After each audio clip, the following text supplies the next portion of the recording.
dear followers and subscribers to Grant Matosian, Chartered Professional Accountant. You're here today for another session of what I like to call tax tips. Today, I'd like to discuss a different topic altogether, the home buyer amount. This initiative was brought upon back in 2009 when we had that small market crash and the government had figured out some ways to start the economy again. So one of the ways was to instigate a plan to get people to spend money, and that was in the form of getting them to buy properties or anything else. Renovation credit was one thing that was applied in 2009, but the home buyer amount has consistently continued and stayed the same throughout these years.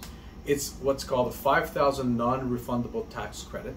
The non-refundable tax credit only applies when somebody pays taxes. That $5,000 non-refundable tax credit is only a federal credit, which gives you 15% back on any property that you've purchased as a first-time home buyer.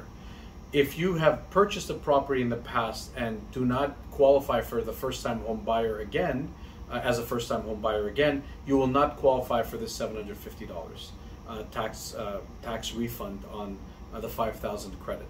Basically, what happens is if you or your spouse have not occupied a property in the last 4 years, you are considered to be a first-time home buyer.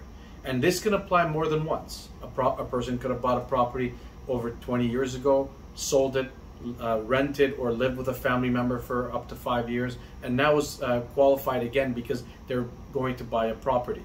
So as a first-time home buyer, you will qualify for this home buyer tax credit, which will help you on the closing costs when you file your tax return the following year.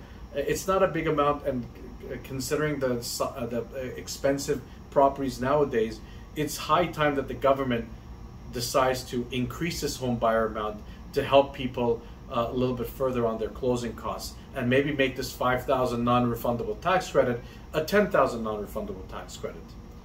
Thank you and have a great day.